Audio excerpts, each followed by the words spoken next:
I'm down at the Abner Clay Park Unity Day.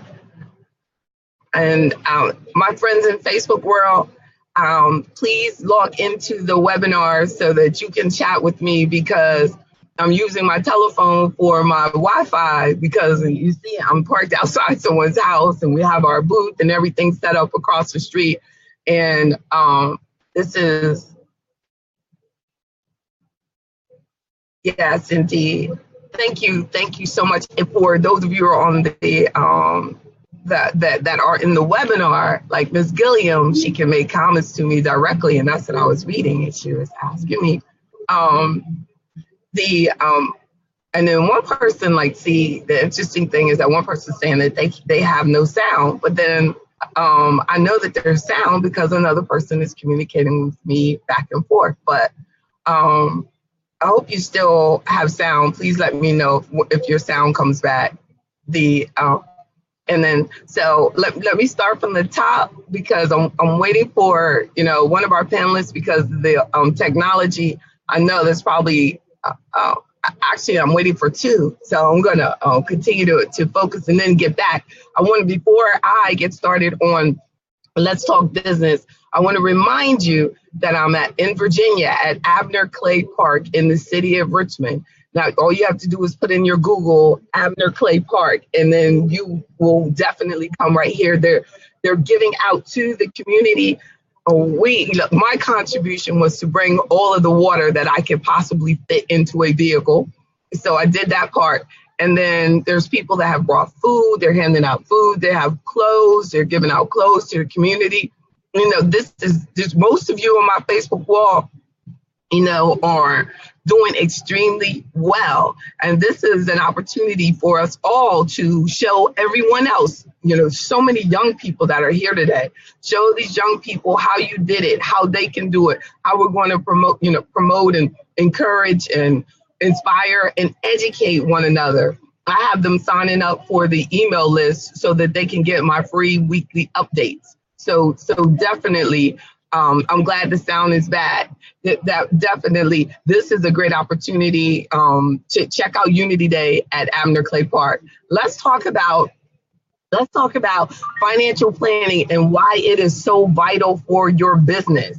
Now, if you have a business or you're thinking about starting a business, either way, because you think about it a lot, like when you're at the beginning of your business, that I need to, have my finances in order and make sure that I divide, like we talked about last week, of making sure that your personal finances are definitely separated from your business finances. We got that down. But why is it important? Why is that important? So my first thing that I want to make sure that I share, and I have 10 ideas I want to share with you, and then I'll let you go. And then please ask me any questions that you have in the chat. And if you make comments on Facebook, and I promise I will go back and respond to your comments or your questions. So our first point is that having a financial plan, having a plan for every year, having a plan before you start, just having a plan increases the chances of your success. It increases your success. I'm going to close this because I think that this is going to help. So it increases your chances of success when you actually know where you're going, why you're doing what you're doing, and how you're going to get it done. So businesses, when you look at it statistically, businesses that have gone out of business, it's been businesses that actually did not have a plan. They didn't have a plan, so they didn't realize that the cash flow was running low. They didn't see that their sales were going down. They didn't see that things weren't going in the fashion financially that they needed them to go. And then the second point is to having your financial planning is so that you can have everyday budgeting as a big part of your business. Everyday budgeting is vital for your business. Having a budget in place that you can look at each day, and saying, oh no, I can't spend that. And I know Ms. Thompson, that having a plan, even personally, we know that if you say I'm only going to spend $20 a day, then you will spend $20 a day. But if you go into the day, or even if you go into the mall, or if you go into any experience without setting up a budget or even your daily expenses, then your likelihood of not doing that or overspending are drastically increased. You go in the mall and you go, I'm only going to buy one black dress. Then and you set that up as a rule for that visit, your likelihood of only buying that one black dress is fine. But if you are I like to visit the mall type of person, then that becomes a huge problem. So you go in there and you just buy a black dress and some black shoes and a black scarf and and everything else and a red sweater. And so make sure for your business that you bring that same principle to your business. If you say that this is what my daily operating expenses are going to be, well, first you have to figure out what daily operating expenses are. So if you say, or if you're projecting, or if you've been in business, it's easier because you can look at last year. This is what I made. This is what my expenses were, and if I break it down to the month, break it down to the week, break it down to the day. You can break it down. You can even break it down to the hour if you wanted to, but you really can. And I know that I know what I need to be generating basically every hour in order to take care of the financial responsibilities that I have. And I think that we all should, even personally and on a business, know how much your time is worth. And I think that we would waste our time more wisely. One time I saw someone posted on Facebook and said that waste your time. We all waste our time, but waste your time wisely. And it's so true. Well, first we have to know how much our time is worth. So then a second point is to let's see if we can get Bruce Richardson in, who's Bruce, we see.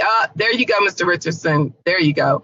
So then a second point is going to be, and I'm not sure, I think next to them, I know you only see you and you only see me, but everybody at home or Facebook world, I think they can see us side to side. Look, so I'm going to try. There we go. Now I have gallery view at least for myself, which I'll let me know if you can't see both of us. Mr. Peterson, I was talking about the reason that as business owners, we have to have a financial plan for the business as well as for ourselves. And so a third point is your future depends on it. Your future depends on your ability to organize your finances. And I'm going to try to, I'm going to unmute. Okay.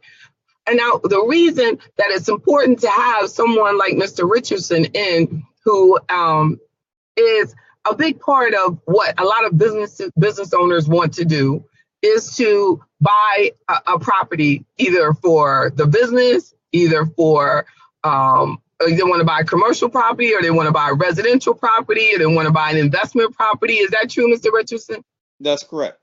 So I believe, and you can tell me if this is true, that I have to make sure that the business members of AfroEconomics have their finances correct, because they need to be able to come to you as a real estate expert, and you can tell them, what we need to be looking at, what type of money they have, and it'll also give them an understanding of, when they're going to a lender, what the lender is looking at, and why a good understanding of your balance sheet, is vital, so that then when you can say, okay, well, you're ready to purchase this property, or when you're going to a lender and trying to fight for them, you can say, oh, no, okay, they have all their finances in order. They have this, they have their balance sheet, they have their income statement. Is this true? It's very true. JB, one of the areas where purchasing a business or a business location for that purpose of doing business is totally different than purchasing a residence for shelter. It is Okay. two different dynamics, and those dynamics, you're basing a lot of what you've referenced, profit and loss statements.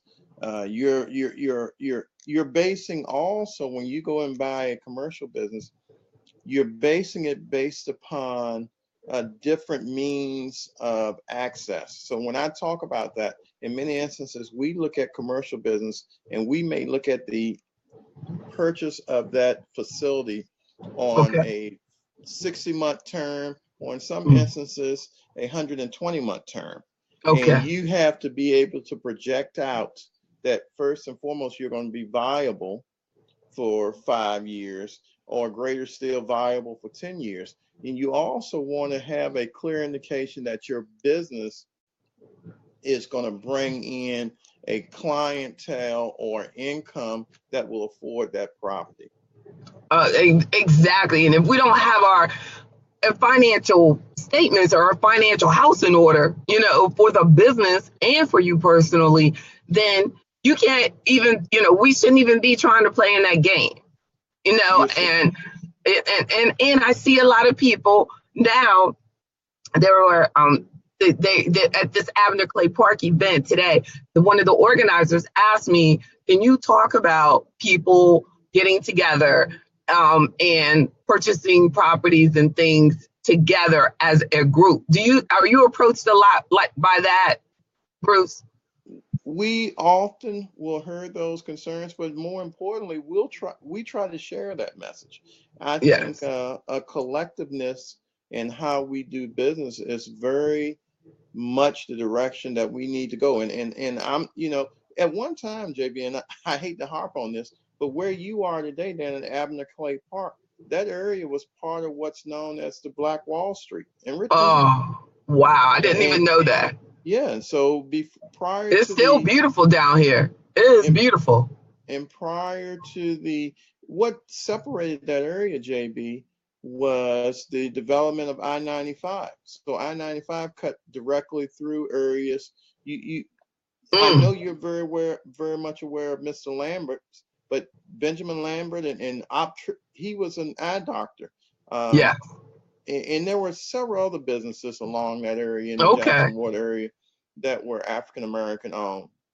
And Okay. you look at the old Consolidated Bank, the unveiling of Maggie Lane Yes. Walker's statue yesterday. All that area was a hub for Yes. Black business opportunity. So that what you're suggesting and what you're discussing today has to be done similar to what you see out west in the Silicon Valley area, where Okay. we have to collectively bring together our resources in order to purchase some of these properties. And some of these properties, JB, are in very attractive areas. The city of Richmond, for example, has a location downstairs where if we could bring in an incubator of businesses, it could be very, very viable because of what's coming to the city of Richmond. City of Yes. Richmond has established its hub as a small brewery town.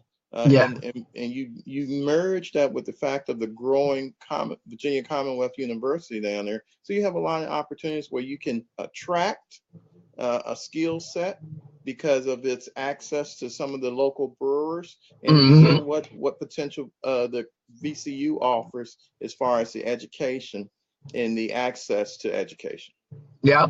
And so I'm going to definitely continue to use Afroeconomics, and I'm glad that you're a member of Afroeconomics, so that we can that I can be helping people come up with these ideas, and then they can have someone like you that can help them take the next step. Like a lot of times you hear people who talk about, they're teaching people about the stock market and this and that, but they're not an investment advisor. And I always tell them, like, why don't you work with someone like me who can help them take the next step? It's So like, true. So it's true. like So we're true. gonna sit here and talk about buying stocks, but they can't buy it till they talk with somebody. So why can't it be me? So I want it to be you. It has to, and that we're going to continue to have these conversations. And I'm glad. Thank you for sharing with us today. I'm gonna go on with another point that would go along with what you just said, that we have to have our financial plan for banks and investors, They're going to want to see it, right? The banks are going to want to see the financial statements or everything. I know that Bruce will agree. For marketing plans, if you want to build your business, even if it's your real estate company, I know, would you agree, Mr. Richardson? You have to have a plan for all the advertising that you do as a You business owner, very true. correct? Very true. You have to have a plan. You have to make an investment. Even being in AfroEconomics is part of your marketing plan. I'm making it so. You know what I mean? Every dime that we spend, it should be with someone. When we're spending money, it should be with something that is benefiting us. You know, that is on your team. You should be building everything that you spend should be an investment. If and too often we do business because we have to, unfortunately, with people who are not going to, don't have to, because they have so many more options than us, that they don't have to do business with us. But I know, Mr. Richardson, you know what I mean? It's important for us to educate our community on how important it is to at least consider doing business with people that look like you. At least give us an option, give us a chance, because we're committing our life to serving us.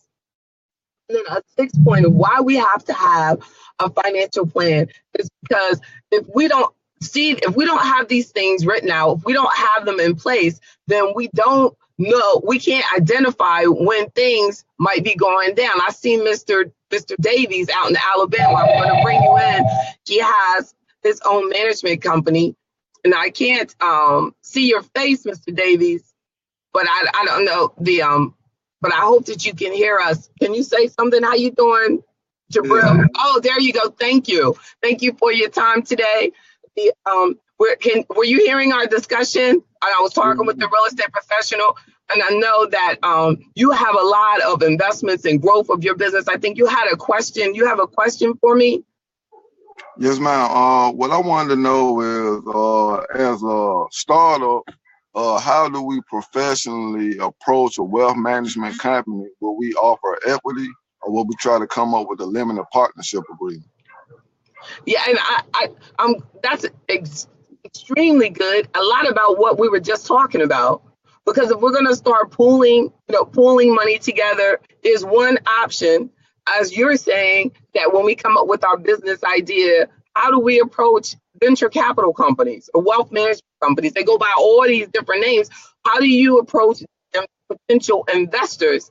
And Mr. Davies, I must tell you, having your financial documents in order, having these things together that I'm proposing to you that we should do, you know what I mean, will definitely allow investors to see that you're well organized, because just because you look good doesn't tell them enough, because we've always been programmed on presentation. As long as like we look successful, like we look like we got money, then that's going to work. But it doesn't work when it comes to real investors with real money and trying to take your dream to the next level. Because in many cases, if you don't have an Apple computer, you don't have a product, you don't have, this something that's easy to sell. When we're talking about just a concept, so when we're talking about just a concept and potential, but I'll tell you, if you had an act that was like, because you're in management, an entertainment management company, if it would be easy as soon as you have the perfect act that everybody wants to buy into, but it'll be easy to get investors to get involved in your management company, because it's like, yeah, I got this. But at that point, you really don't need them, so it's about when it's just a thought and you're talking about your skill and what makes your management profile better than other entertainment management companies. And it's going to have to be, presentation of your numbers as well as your concept. And it all has to go together. So, that this definitely, your question brings home the point that we have to have our financial documents in order. Hey, JB, can I add? Yes, Can please. I add something? Can I Yes. add something, JB? Uh-huh. And I'll say one of the big pieces that we're seeing, even in the Richmond, Virginia, especially in the Northern Virginia area where I work also, is intellectual property. So if you have an idea that you're positioning to introduce to a market, and you've patented or you've trademarked that idea, it's considered intellectual property. And Mm-hmm. intellectual property is the way business is being done nowadays. Apple, the growth in Apple stock, the growth in Microsoft stock, and any of these quick growing IT companies, their growth is coming through their intellectual property rights. And that's a huge part of how we're getting business done nowadays. Yep. So go ahead, JB. Yep. That's a very good point. Because last week I was talking about ways to increase the value of your business. And one of them was on patents, and having royalties and, just having properties that aren't tangible, increasing our intangible properties. And that's a lot of what your business is, Mr. Davies. It is really the intangible. And what I, as an investment advisor, I sell the intangible. Mr. Richardson sells real estate. He has a tangible, but he also has to work with the intangible because he has to open up people's desire. That's an intangible, but like that it is on creating something, making something that's intangible into a tangible. And that's why our numbers have to be because that's why our numbers have to be so tight when you're talking about it intangible, intellectual property that, so definitely that. Thank you. Very good point from both of you. And then also before you all leave me, I want that we have to have these financial plans because we want to measure our progress. We want to make sure that we have a financial plan in order because we want to prioritize our spending. When you want to see financial documents will help you, Mr. Davies, Mr. Richardson, and myself.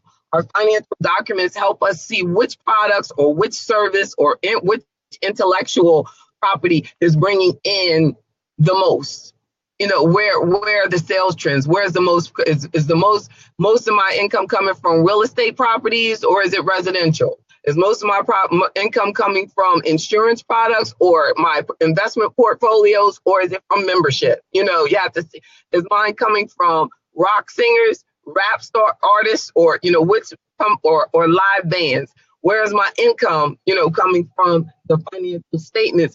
And so when you have a bookkeeper, if you hire somebody, they have to break it down. That's why we can't just turn stuff over to people. It just disappoints me with what Mayweather is going through, because I'm like, that is crazy. I can't even imagine one of my members of AfroEconomics, which, I mean, when he has all these millions surrounded by these professionals and they're going to allow him to be in that position. It's disappointing. Who is he surrounded by? We got to be very careful who we have on our team. He shouldn't even be entertaining the conversation about the IRS. He shouldn't even be in that. When people call him, he should say, I don't know my accountant, or JB Bryant handles that, or, whatever. He shouldn't be in that, but that just shows he is not serviced correctly. And whoever he has around him, he doesn't trust. And then that's sad. So we have to know. That. And my final point is that we have to develop a better understanding of what our bottom line is. What is a profitable company and what's not a profitable company? What is the bank looking at when we go in there? Because all the time I've seen in our Black communities, they'll give out awards to our businesses just based on sales. So they'll say they sold $20 million in government contracts, but that doesn't mean they made any profit at all. Where your financial statements and what we work on in AfroEconomics is profitability, sustainability, you know what I mean? And having something, intellectual, as you said, being forward thinking about the next step and constantly educating ourselves. Y'all got anything to share before we go? Please give a commercial. Mr. Richardson, you give your commercial, and then Jabril, will you give your commercial? Go ahead, Bruce. So in closing, I will say, JB, you're spot on what you're saying. And let me just say, our elevator pitch is a very simple elevator pitch. We have a goal of trying to increase home ownership, and home ownership leads. It's a basic financial building block. So our elevator pitch is just that. If you are in a situation from the standpoint where you've been told or you've been encouraged to look at rental as an option, we say home ownership can also be a viable option. There From you a go. business standpoint, though, we work with a lot of investors who pick up properties, real estate at discount, and we help them, we assist them in also making those properties very profitable in turnover. Last but not least, the most important thing that I think that we do is we educate. And Yes. we educate in a means in which, if today is not the horizon in which you should purchase, we try to put you on a track in which we can achieve that opportunity to purchase. So very, very Mm-hmm. basic. It's all around real estate. We hope to continue to grow our company. We Yeah. also have clear means of utilization of social media to get our message out. So we try to utilize social media, Twitter, Facebook, and those type of means to get our message out. But in a nutshell, and I say all this to sort of close with this, JB, you're spot on in offering these opportunities to our communities. And Right. what we really need to understand is home ownership becomes that foundation, that building block Yes. for financial wherewithal. And we are trying to be that driving force to help the African American community pursue home ownership. Thank you, Funny JB. thing though, thank you. You know, it's amazing that the SBA loans, when you're building your business, and a lot of people want to do the government loans, the only thing that they seem to respect is home equity. It's amazing. So you know, business owners got to live somewhere too. You know, so we have to spend some time figuring out like what do we need to do to make sure that our income is counted, and how to be approved for things other than cars. Like they always want to give us cars all the time, you know, but if you can pay a car payment, we can pay a house payment. So, you know, you're watching this, you're in the right place. It's about just reach out to Bruce and ask him, reach out to me and ask for Bruce's information. I'll get you connected to him. But what's your email, Bruce? I have a couple of emails, but the most direct email to get my team is Mhm. team, TEAM, Be Rich, team Be Rich S1 at gmail.com. So that's team as a football team, Be Rich S1 at gmail.com. And so, Mr. Davies, tell me about the Olympus Group, because I know that I've been communicating with you for a couple of years. So you say that this is new, but it's not new. You've been working on this for a while. So tell me about your Olympus Group. Tell Yes, everybody. the Olympus Group, we're a company. We have many services. Entertainment obviously is one of our biggest focal points right now, being in the Birmingham area. But we're trying to grow the entrepreneur ecosystem in our communities. There are a lot of people who may or may not know how to access this information. So what we're doing is aligning ourselves with different networks and making these opportunities possible in our community. Because down here in Birmingham, Alabama, there are a lot of people who want to do things, but they just don't know how to go about doing it. So that's what we step in and we try to help them with the process. And I know we got the Black Wall Street coming up soon, right? Yes, ma'am. October 29th is the target date. It'll be That's the so good. weekend of the Magic City Classic, so it'll be a lot of people in town. That's so powerful. So powerful. You can do this. You can do this. You know, I just think it's wonderful. And I thank God that you're a part of AfroEconomics. I really wish the whole world could see you two positive brothers out there taking care of your families, taking care of your responsibilities, and building your businesses. Keep doing what you're doing. God bless you all. And thank you all to all the panelists. I'm JB Bryan, President and Chief Investment Officer at JB Bryan Financial Group, a registered investment advisory firm and the home of AfroEconomics. God bless y'all. Bye-bye. Bless you too. Bye. Thank you. Thank you. Thank you. All right.